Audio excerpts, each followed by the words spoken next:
महाराष्ट्राच्या आंबेडकरी राजकारणात एका नव्या संघर्षाची सुरुवात झाली आहे का? एकीकडे संविधान, बाबासाहेब आंबेडकर आणि सामाजिक न्यायाच्या मुद्द्यावर बोलणारी कॉकरोच जनता पार्टी म्हणजेच CJP आणि दुसरीकडे अनेक वर्षापासून आंबेडकरी राजकारणात स्वतःचं स्वतंत्र स्थान निर्माण करणारी वंचित बहुजन आघाडी, या दोन्ही संघटना वरकरणी समान मुद्द्यावर बोलताना दिसत असल्या तरी आता त्यांच्यामध्ये वैचारिक मतभेद आणि राजकीय संघर्षाची चिन्ह दिसू लागली आहेत। याचं कारण ठरलं आहे नंदुरबारच्या जनसंवाद मेळाव्यात वंचित बहुजन आघाडीचे युवा नेते सुजात आंबेडकर यांनी केलेलं भाषण। या भाषणात त्यांनी अभिजित दिपके यांच्या विचारधारेवर आणि कॉकरोच जनता पार्टी याच्या भूमिकेवर थेट प्रश्नचिन्ह उपस्थित केले आहेत। पण कॉकरोच जनता पार्टीला वंचित बहुजन आघाडी एवढा तीव्र विरोध का करत आहे? सुजात आंबेडकर यांनी नेमकं काय म्हटलं आहे आणि त्यामागचा राजकीय संदेश नेमका होता तरी काय? अभिजित दिपके यांची विचारधारा नेमकी काय आहे आणि सर्वात महत्त्वाचं म्हणजे अभिजित दिपके यांची कॉकरोच जनता पार्टी भविष्यात निवडणुकीच्या राजकारणात सक्रियपणे उतरली तर ती वंचित बहुजन आघाडीसाठी खरोखरच राजकीय धोका ठरू शकते का? या सगळ्या प्रश्नांची उत्तरं जाणून घेणार आहोत या व्हिडिओच्या माध्यमातून। नमस्कार, मी अमोल जाधव आणि तुम्ही पाहताय लगाव बत्ती। नंदुरबारमध्ये नुकतीच पार पडलेल्या जनसंवाद मेळाव्यात बोलताना सुजात आंबेडकर यांनी अभिजित दिपके यांच्यावर थेट टीका केली। त्यांनी आपल्या भाषणात सांगितलं की अभिजित दिपके जेव्हा दिल्ली विमानतळावर आले तेव्हा त्यांच्या हातात डॉक्टर बाबासाहेब आंबेडकर यांचं माय ऑटोबायोग्राफी नावाचं पुस्तक होतं। पण बाबासाहेबांनी अधिकृत आत्मचरित्र कधी लिहिलंच नाही। वेटिंग फॉर विजा हे त्यांचं अनुभव आधारित लिखाण आहे, मात्र माय ऑटोबायोग्राफी हे बाबासाहेबांचं मूळ पुस्तक नसल्याचा दावा सुजात आंबेडकर यांनी केला। याच भाषणात त्यांनी त्या पुस्तकाच्या प्रकाशनाबाबतही प्रश्न उपस्थित केले।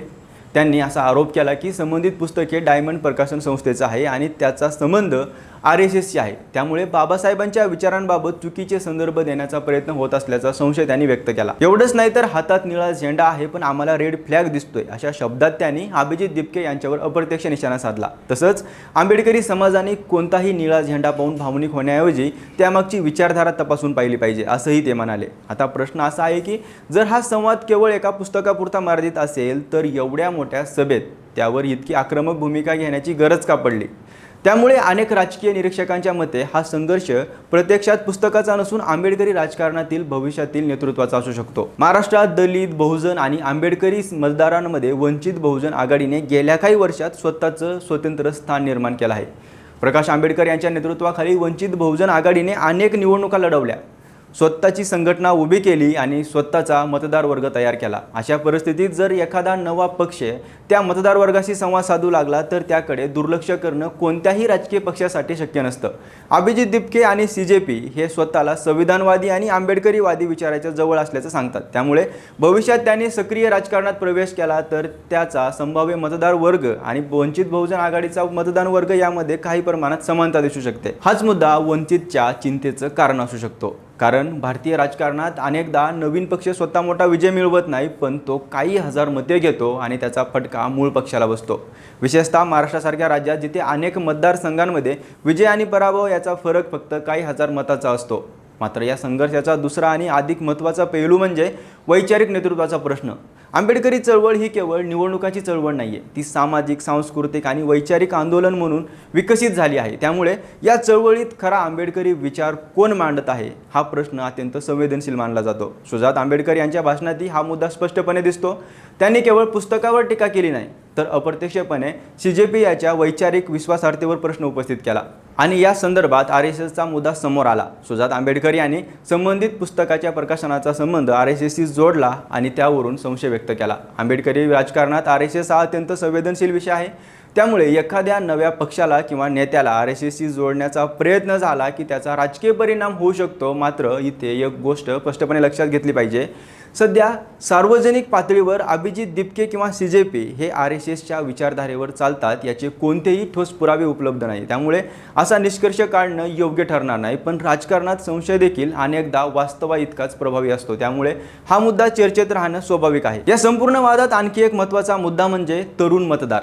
सुजात आंबेडकर यांनी त्यांच्या भाषणात जेनजीचा विशेष उल्लेख केला होता। आजच्या तरुणांना त्यांच्या भाषेत सांगायचं झालं तर हातात ब्लू फ्लॅग आहे पण आम्हाला रेड फ्लॅग दिसतोय असं ते म्हणाले।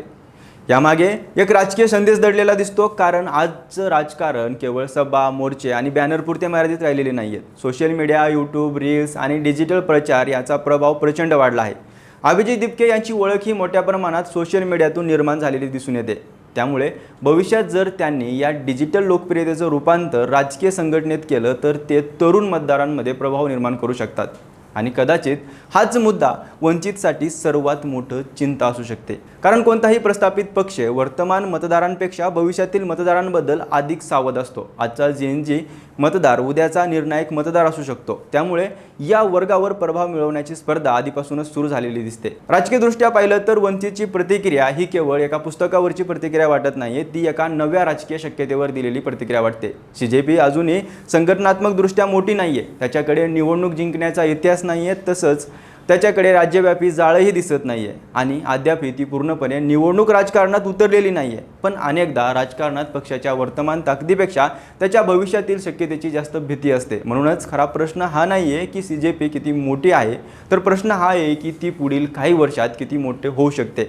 पण जर अभिजित दिपके यांनी संघटना उभी केली, कार्यकर्ते जोडले आणि आंबेडकरी तरुणांमध्ये प्रभाव वाढवला तर ते वंचित बहुजन आघाडीसाठी आव्हान ठरू शकतात। आणि जर तसं झालं नाही तर संपूर्ण हा वाद काही काळानंतर थंड होऊ शकतो। त्यामुळे नंदुरबारमधील सुजात आंबेडकर यांचं भाषण हे केवळ एका पुस्तकावरची टीका नव्हती, त्यातून आंबेडकरी राजकारणातील भविष्यातील संघर्ष, नेतृत्वाची स्पर्धा, मतदारांमधील कडक आणि नव्या राजकीय शक्यतेबद्दलची चिंता दिसून येते। आता हा संघर्ष सोशल मीडियापुरता राहतो की प्रत्यक्ष निवडणूक राजकारणात उतरतो हे येणारा काळच ठरवेल। पण एक गोष्ट निश्चित आहे, महाराष्ट्राच्या आंबेडकरी राजकारणात सीजेपी विरुद्ध वंचित हा संघर्ष आता चर्चेच्या केंद्रस्थानी आला आहे। बाकी तुम्हाला काय वाटतं, खरंच कॉक्रोच जनता पार्टी वंचितसाठी मोठा धोका ठरू शकते का? तुमचं मत आम्हाला कमेंट करून नक्की सांगा आणि अशाच राजकीय घडामोडी पाहण्यासाठी पाहत राहा लगावबत्ती।